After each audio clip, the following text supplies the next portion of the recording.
Day 2 of my solo travel dito sa Taiwan. Kumain muna tayo ng breakfast. Ito yung pork pepper bun kagabi galing sa Rauhe Market. So ito ang panahon, medyo makulimlim. Pero laban lang dahil hindi natin sasayangin ang mga oras na nandito tayo sa Taiwan. Syempre outfit check muna tayo. And ayan, nag-video lang ako at muntik pa nga matumba. Ayan, sige. Ayan, kunyari lakad-lakad, punta rito, punta doon. Grabe, hands down ako sa transportation system nila dito. Napakaganda at convenient. Sa mga oras na to, nag-aantay ako ng mini coaster, pangalawang bus kong sasakyan. Samahan nyo pa na madulas yung leggings ko, kaya bawat liko, bawat curve, ayan, dumadaos-dos ako. Ito talaga yung sinasabi na biyaheng langit. Grabe talaga ang bilis. Pero ang napansin ko rito sa bus na to, halos elderly yung mga pasahero. And lahat sila sanay na sanay sa andar dito. Hindi ako sure, pero sa lugar na to, parang may nadaanan ako ng mga elderly home or something. Basta, baka dito yung area nila. At nakarating na nga ako dito sa King Changyang Grassland. Bisitahin nyo rin tong visitor center na to na parang museum siya. Kung maaraw lang talaga sana, napakaganda rito kasi more on green. Ito yung tinatawag nilang parang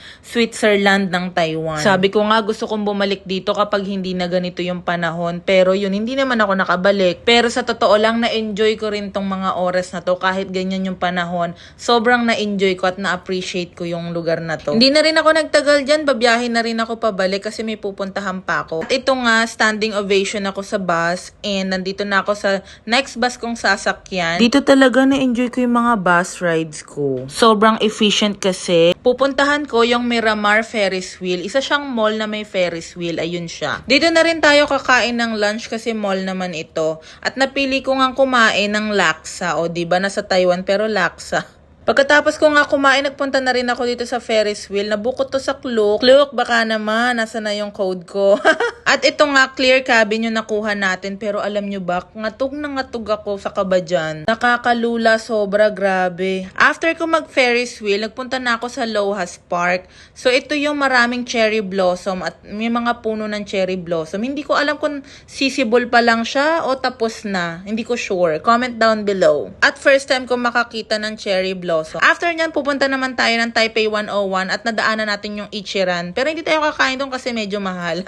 At nakarating na nga ako sa Taipei 101. Grabe, ang ganda pala nito sa personal. Para tong area na to parang BGC style, ganun. Syempre, hindi natin palalampasin ang escalator trend na yan. Gagawa tayo ng video dyan kahit bawal. Pero alam ko ang bawal lang yung ilalapag mo yung phone. Pero pag hawak mo naman, okay lang. O diba, nakakuha pa rin naman ako ng magandang shot. Then, pinasok ko tong mall sa loob ng Taipei 101 and ito siya, medyo syala, maraming branded na mga store. Basta lahat ng mga luxury brands nandito. Naglakad-lakad lang ako dito, tingin-tingin, ganyan. Pero hindi naman ako pumasok sa loob ng mga store kasi wala naman akong pambili, charis. Pero yun nga, nagpunta na lang ako sa food court para magmerienda. So, ayan, kain muna tayo, guys. Yun lang naman ang gusto ko rito, kumain ng kumain, ganun. At napili ko nga tong parang halo-halo version nila. Marami ako nakikitang kumakain nito, kaya ginaya ko na lang. Tapos yung iba kong nabili, inuwi ko na lang para pan-dinner mamaya-maya. After ko kumain, nagpunta ako ng New Balance para mag-canvas ng shoes. At paglabas ko ng Taipei 101, madilim na, kaya naman nag-video ulit ako para makita ang building sa gabi. So, ayan ang itsura niya. Grabe, nakita niyo yung mga